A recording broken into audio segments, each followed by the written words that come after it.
Hey guys, it's Mitch. How's it going? We got something a little bit different today.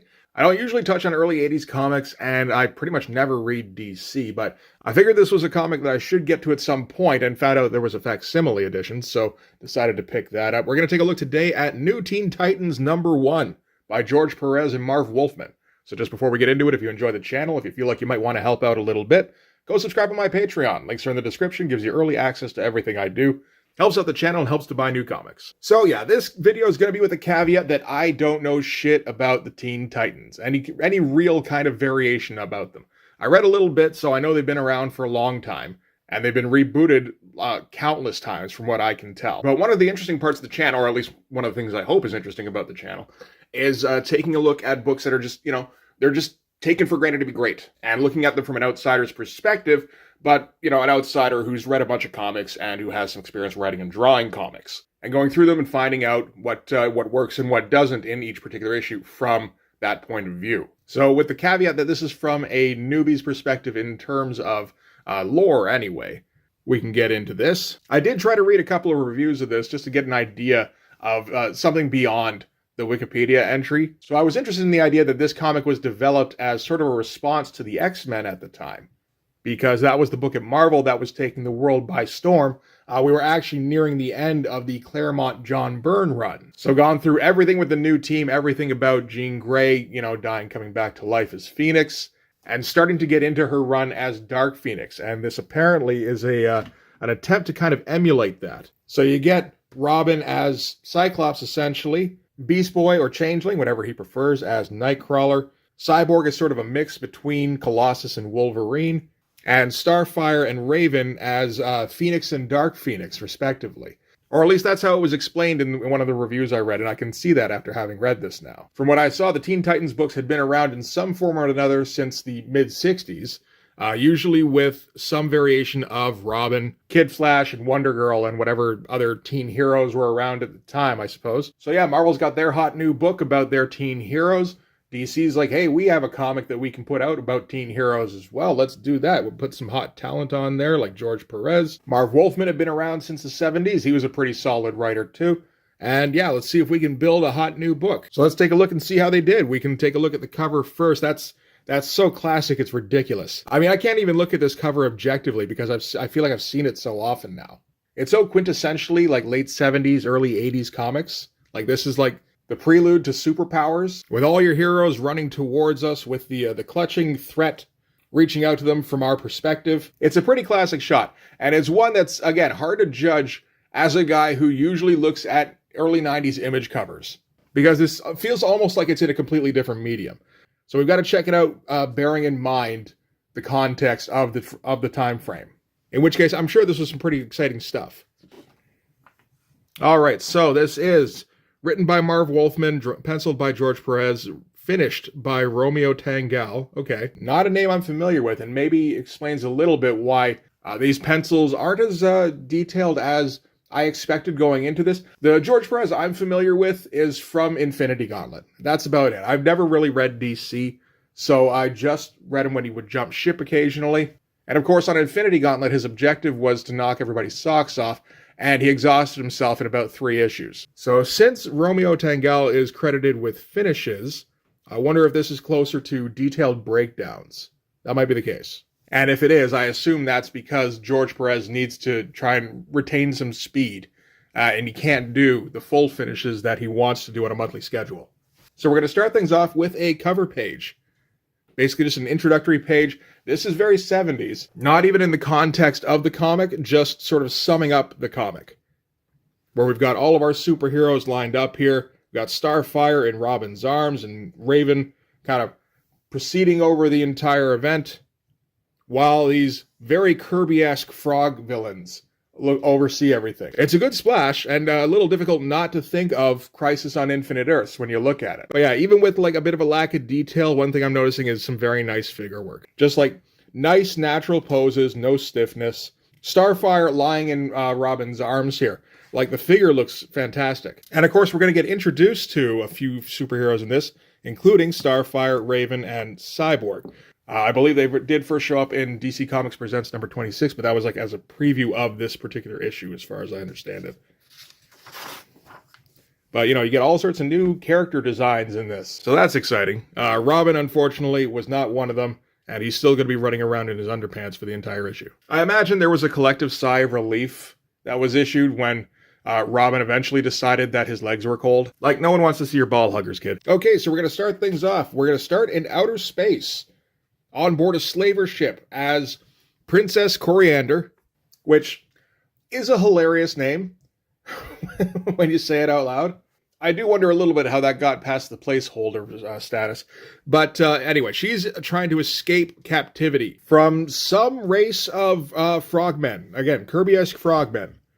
Their race isn't named in this opening sequence. We just kind of get names. So we get Coriander, we get Trogar, who seems to be running the slaver ship. And anyway, Starfire flies through the ship and blasts all the frogmen before finding a little craft that she can escape in. Meanwhile, the big slaver ship, this is it here, interesting design, is going to try and shoot her down. Well, kind of. They're not trying to destroy the ship, they're just trying to recapture her. And fun sequence. We had dropped right in media res with Cilantro here, trying to just, blast apart everything she sees. And it doesn't seem to have too much difficulty, but it's a very short sequence, so that's fine. And, big impressive shot of the ship here. Yeah, very interesting looking design with all just the little protrusions on it. Not really trying to work off of any established design, it feels like. This feels like the kind of thing would have fit right in with, like, the Dave Cockrum X-Men. Even though we're still a year or two away from that, I suppose. All right, so she's flying away. She's zipping around, explosions from the gunshots from the slaver ship, which is kind of nicely illustrated with just the trail of the afterburners here. Yeah, they keep shooting at her, but they're not trying too hard to hit her, but they don't mind hitting everything around her, including a fortress moon that belongs to the Citadel. I'm not sure what any of that means. I'm sure that'll get explained at some point. Not in this issue, but eventually in the comic anyway. They seem to be setting up a whole lot of stuff in this issue, which is very nice because it seems like they have a real plan for how to make this into an interesting team. So anyway, she's able to keep dodging the blasts until she's able to align their computers for phasing action, which is, it seems to be just warp drive. And she zooms off. This does fit right in with like late 70s, early 80s version of warp drive. Like I could see this kind of thing in Star Trek The Motion Picture. And one thing that was a little surprising to me was just how many panels George Perez likes to use, because there's quite a few throughout. It's not uncommon for him to have 8 or 10 panels on a page. Thankfully, though, he does seem to focus a lot on clarity.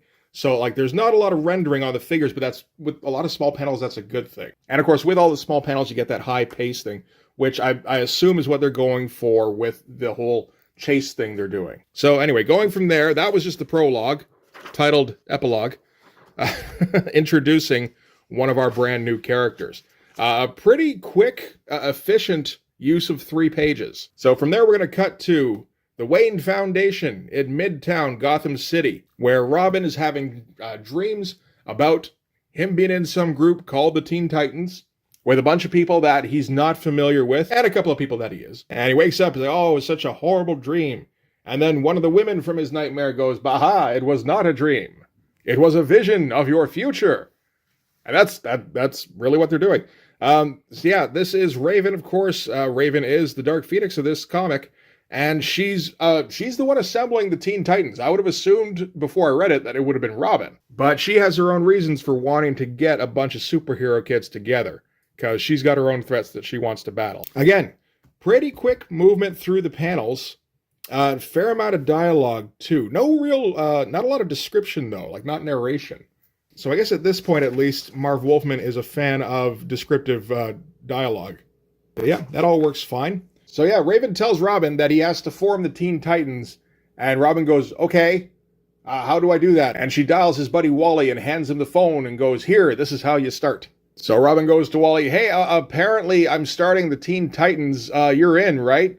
And Wally West, Kid Flash, is like, no, I'm not, buddy. You can have fun with that on your own. And Raven's like, that's okay. You suck on the phone. I'll handle Kid Flash. And as she disappears out of Robin's room, Robin heads downstairs past Bruce, and Bruce is there with his pipe and his ascot, because it's 1980. And he's like, Dick, old chum, where are you off to? And Dick's like, apparently I'm starting a fucking super team. That is one thing that bugs me a little bit, how they didn't choose to come together, really. They were told to come together by Raven, and they just kind of took her word for it. And it's not like Raven's established in like the DC universe at all. This is basically her first appearance. So I'm not too much of a fan of that, but it's keeping the story moving enough that it's like, okay, well, we're already on to the next thing. It doesn't even matter that much. So anyway, yeah, Robin drives through the night on his Robin cycle. He's going to go looking for Wonder Girl next, and he's being followed by Raven's astral projection. So again, she's just kind of leading him around. Like, it doesn't feel like Robin's getting much of any kind of agency in this first issue. I'm sure that'll get wrapped up. Like, that'll get taken care of at some point. It's just a little weird in this first issue. So from there, of course, we cut to Wonder Girl, who is, I believe, at the spot where she was first discovered by Wonder Woman, where she was rescued from a fire. And then, she recounts her whole history here about how she was brought back to the Amazon island. They don't name it here. Is it Themyscira? Something like that. And somehow given Wonder Girl powers, they don't describe it, and I'm not familiar, so I guess I'm just not going to know. And then Robin bursts onto the scene, just kind of swinging around, doing Robin acrobatic stuff. And then he's joined by the ugliest green dog you've ever seen. And this, of course, is Beast Boy, although he now prefers to be called Changeling, at least for the moment, until the Teen Titans cartoon gets popular. And, this is all fine-looking stuff. Everything's pretty clean, reasonably clear about what's going on, although, I did have to read the dialogue here once or twice to realize what she was even doing in this place. But, it's obvious what we're doing. We're slowly going through, meeting our Teen Titans characters that we're going to be bringing into the group one by one. So Robin's going to explain what the deal is, even though he's not too sure himself. As far as he knows, just some cute chick showed up in his room and told him that there's a threat that he's going to have to fight with all his buddies, so you better get those buddies. So he's getting buddies, and as he's explaining this to her, Kid Flash shows up. So I guess Raven was able to work some wiles on him, and I think that is the case. Later on in the issue, he does seem to be a little bit taken with her.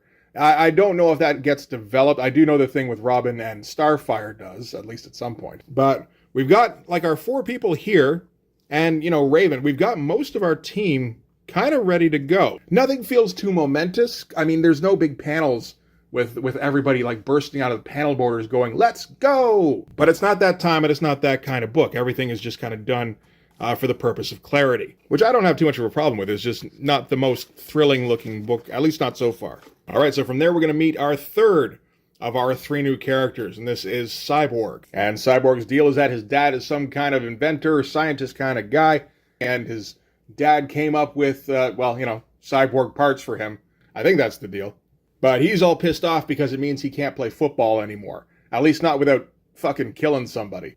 And he's complaining to his coach about it, and coach is not allowing him to join the team because, I'm gonna get fucking fired or arrested if you kill one of those kids. And as he's feeling sorry for himself, Raven appears beside him and is like, you might not be able to throw the pigskin around anymore, but you can join my team of super guys. And I suppose he figures he's got, nothing else going on, so, why the fuck not? And with that, Cyborg joins the Teen Titans. That's the last member. All the Titans kind of rush up and go, hey, buddy, don't crush my hand when I shake it. There's a bit of a fun bit here where Robin tries to introduce himself, and he's like, hi, my name's... Yeah, I read the papers, man. And we're going to get some of the early dynamics set up between the team, as Changeling is, he's the Nightcrawler of the group, so he's constantly just kind of cracking jokes. Not particularly good jokes, I should note, but he explains it, in the internal thought bubble as, him letting off steam. If he didn't do it, then he'd succumb under pressure. But all the joke cracking is getting under Cyborg's skin, so he's not particularly fond of Changeling right off the bat. But from what I understand, that was on purpose so that they could slowly, learn to work together, and then it becomes kind of gratifying when they actually do become buddies later on. Same with, from what I understand, what they're going to do with Robin and Starfire, where they're going to have, mutual crushes, and then they're going to kind of slowly bring them together.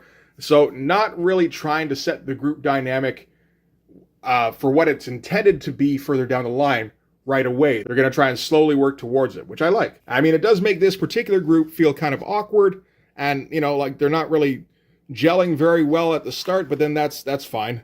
Oh, man, all sorts of CBS Saturdays. I remember seeing these ads in some comic and being like, what the fuck is Drac Pack? How do I watch that? Too late, kid. It's already off the air. All right, so from there, we're going to cut to the UN Secretariat building where aliens have shown up. And the reason that they showed up is that they've tracked Starfire to Earth. I'm not sure if they mentioned why Starfire went to Earth. I don't think they do. She just kind of ended up here. But we haven't seen her land on Earth yet. We will shortly. So yeah, these unnamed aliens, they're still not named, swoop down on like Wicked Witch of the West monkey wings and start shooting things randomly. That doesn't seem to be a great way to accomplish their goals, but that's what they're doing. And it's a fun splash page that kind of serves as another cover sheet.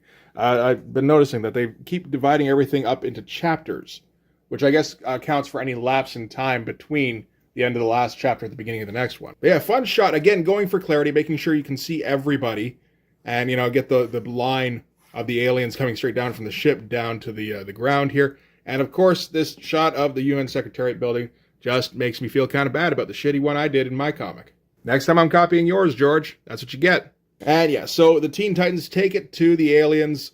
They mop them up pretty easily. There's some fun action shots, but it's more about, I think, showing what their powers are clearly. So you don't get, like, the most dynamic angles. You don't get crazy panel effects or anything. Speed lines, breaking out of the panel border, dramatic lighting, all that. It's just, you see full figures, and you see nice figure work, and you see them mop the floor with a bunch of aliens. And that's all right, all using their powers. So the battle kind of wages on, and then just kind of abruptly ends. And I believe that Raven is ending it. It's a little unclear. The Titans themselves aren't sure why they won, why it's over. They suggest maybe Raven had something to do with it. And it's like, well, she wasn't really here. Her astral form is here, but that seems to be kind of it. These shots of the big fights, though, are pretty impressive with some small figures, but a lot of small figures in each one. And I don't really think there's any photocopying going on. No, like the knee here is different in every panel. So he's just kind of, quickly redrawing every figure in there. For, again, a far away wide shot that isn't super exciting, but is clear at least what's going on. So that's definitely their priority. So Raven's managed to exhaust herself by staying in her astral form a bit too long, and she still needs to track down Starfire, who they know is on the planet somewhere, but they have no idea where. So from there, we're going to cut to Starfire on the planet somewhere, where some guy named Grant found her somewhere, says she fell out of the sky, so he decided to bring her home. I don't entirely blame him. And she's pretty banged up. And there's a conversation going on between Grant and the woman he says is his ex. But like, she's very involved in whatever's going on with this golden skin girl. Apparently, the reason they're exes is that Grant kept cheating on her with multiple girls. And so this is just like, oh, so you found another one, huh? And then the skylight gets pried open by the frog alien guys. So they were able to locate her, but at that moment, Raven also locates her. She teleports into the room right as the frog guys jump down from the skylight. And the particular frog guy that is here, I think he's sort of the leader of this group, and he proves to be too powerful for Raven. He knocks her out, and he snatches up Princess Coriander. Again, reasonably clear. There's a little bit of Deus Ex Machina shit going on where it's just like, oh, so they can all track her fairly easily, and Raven gets there right in time, and oh, she can teleport. Okay, good to know. Because we don't know what Raven's powers really are at this point. She's just mysterious, and she does some kind of things. I guess she teleports, I guess she has an astral form, and I guess she knows things about what's going to happen to the Teen Titans, which is a group that she made. Like, I'm not complaining too much, because, I mean, if you explain everything right in your first issue, you don't have time for any kind of action, which you do need to have if you're going to get people to buy issue 2. And this is very obviously aimed at a younger market, like probably 10, 11, 12, around there. They're not too worried about, things like plot holes or Deus Ex Machina or any of that kind of shit. They're just like, here are your characters, this is their personalities, this is their first fight, this is how they work together. And it'd be fun to get the next issue and, find out how they're going to work together next time, right? So anyway, the frog guy carries off Starfire. Again, whenever he's got to do like a reclining woman, it's I assume he's working from some kind of reference, because it looks too damn good. Where's this woman he's referencing? I got to petition somebody for those reference photos. So the frog alien guy, he swings his chain around. He's got like a mace on a chain, kind of like a Thor thing, really. And it creates sort of a dimensional rift which he's going to suck some of the Teen Titans into.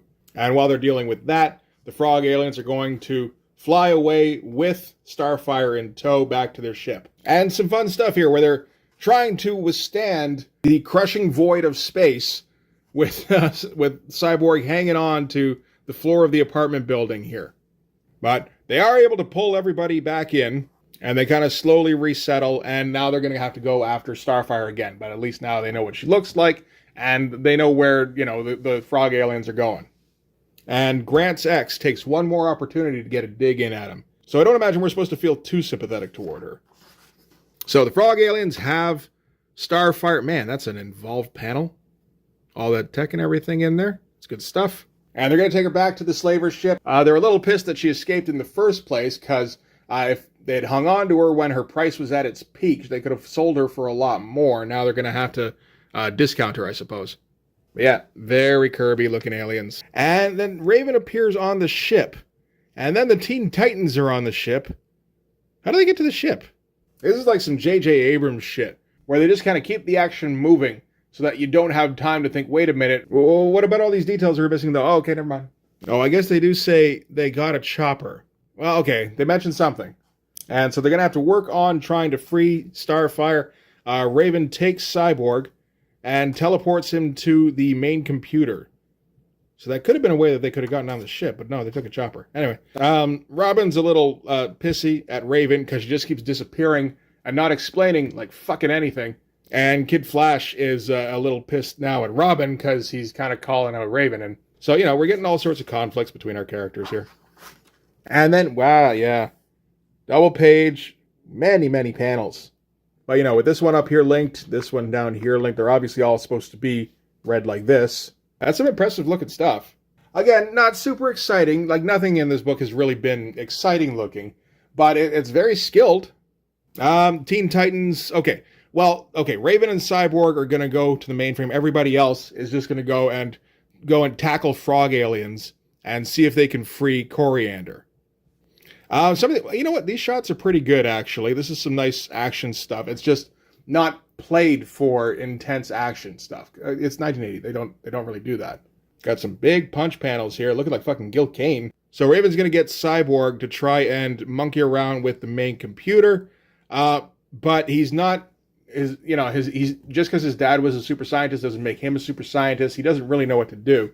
He kind of R2-D2s into it, and he still can't figure out what to do, so they're going to have to call Changeling into the room to help out. Meanwhile, Robin's carrying around Starfire. Interesting thing here where she doesn't speak English. She speaks whatever her language is.